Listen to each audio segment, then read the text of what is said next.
تخيل معايا كده إنك حبيت تعزل من بيتك وتروح بيت تاني أوسع، بس شكله قديم شوية. مش مشكلة، بس لما دخلته حسيت إن الهوا فيه تقيل شوية، بس برضه مش مشكلة. المهم إنه رخيص وهيساعي العيلة كلها. وفعلا أنت أخدت بيت، بس اللي ما تعرفوش إن البيت ده مش ملكك لوحدك.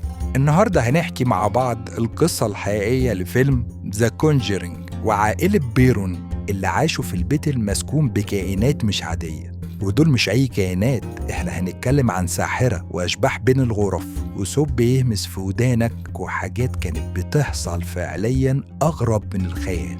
وبرضه ممكن نتكلم في حلقة تانية عن متحف آد وارن الموجود في مورو في ولاية كونكت. ولو ما تعرفش مين هم دول، فدول يعتبروا أبطال الفيلم الحقيقيين. مش بس الفيلم ده، لأ، وأفلام تانية كتير زي فيلم ذا نان، ذا أميد فالي، لا لورونا، وأنابيل، واللي العروسة بتاعت الفيلم الحقيقية موجودة فيه. وفي آخر الحلقة هنتكلم عن الفرق بين الفيلم والحقيقة. وعموما بلاش نطول كتير في المقدمة، ما تنساش اللايك والاشتراك في القناة، وياريت تسيب لينا كومنت تقول لنا ايه رأيك في المحتوى اللي بنقدمه. أنا إسلام سيد ودي قناة صندوق الدنيا.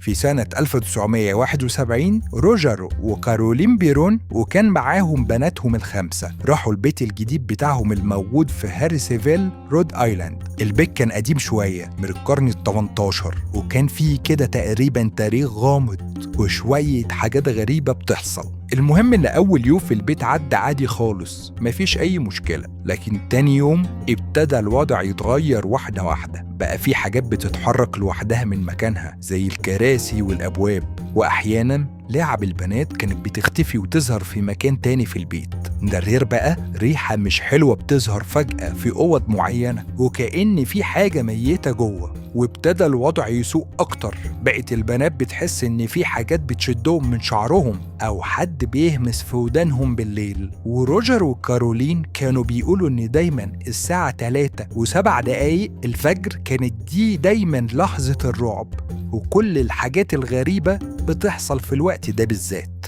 بس كارلين لاحظت إن في حاجة غريبة بتحصل لما بتقعد لوحدها. ومرة من المرات حست إن في حد ضربها جامد قوي على ظهرها من حاجة هي مش شايفاها، بس بعدها على طول ظهرت علامات زرقاء على أثر الضربة على ظهرها. ولما دورت ورا الحاجات دي لقيت إن البيت كان ملك الساحرة اسمها باتشيبا ثاير، والناس زمان اتهموها بقتل طفلها في طقوس شيطانية. الساحرة باتشيبا كانت عايشة في نفس البيت ده في القرن ال19، والناس كانت دايما بتقول إنها بتعبد الشيطان وإنها قدمت قربان للشيطان. والأسطورة كمان بتقول إنها لعنت أي شخص يسكن البيت ده من بعدها. وفي الفترة دي ابتدت كارلين تتصرف بغرابة، ما بقتش تاكل وبتسرح بالساعات وكأن في حد بيتكلم جوه دماغها. وبدأت تحلم بكوابيس غريبة وتشوف واحدة بعيون سودة في كل مكان.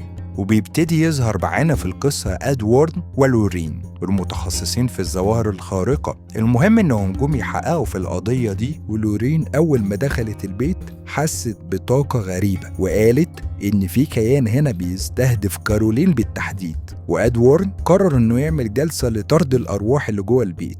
وفي وقت الجلسة كارولين ابتدت تتشنج وفجأة اترمت على الأرض وكأن في حاجة بتحاول تتحكم فيها. وفجأة نور البيت كله اتطفى وبقى في أصوات صراخ بتيجي من كل مكان. وأدوارن قرر إنه لازم العيلة كلها تهرب دلوقتي، لأن الكائن ده مش هيسيبهم في حالهم. وفي النهاية عائلة بيرون اضطرت تعيش في البيت لحد 1980، وبعد معاناة استمرت ل9 سنين كاملة أخيراً عرفوا يجمعوا فلوس كفاية علشان يهربوا من البيت. لكن الأشباح فضلت موجودة، ولحد النهاردة بيتقال إنه لسه مسكون، واللي بيزوره بيحس بنفس الطاقة الشريرة. لكن خلينا بقى نقول إيه الفرق بين الحقيقة والفيلم. البيت كان مسكون فعلاً والعيلة عاشت جواه، وأدوارد ولورين فعلاً زاروا البيت وحاولوا مساعدتهم. لكن المبالغة ظهور الأشباح بوضوح، وفي الواقع ما كانش فيه كده. أو خلينا نقول ظهور الأشباح ما كانش بالوضوح اللي كان ظاهر في الفيلم. باتشيبا موجودة في الحقيقة فعلاً، لكن مفيش دليل أبداً إنها كانت ساحرة. في جلسة طرد الأرواح العنيفة، كارولين كانت متأثرة نفسياً، ولكن مفيش دليل إنها تحولت لمخلوق شيطاني زي الفيلم. وفي النهاية السريعة للفيلم، العيلة قدرت تهرب من البيت بسرعة واللعنة انتهت، لكنهم في الواقع عاشوا في البيت ده لمدة 9 سنين كاملة، مع وجود بعض الأحداث الغريبة اللي استمرت معاهم طول الفترة دي. وبس كده خلاص. قول لنا بقى في التعليقات ايه رأيك في المحتوى اللي بنقدمه في القناة، ويا ريت بقى الاشتراك والإعجاب، واستنونا في حلقة جديدة من قناة صندوق الدنيا.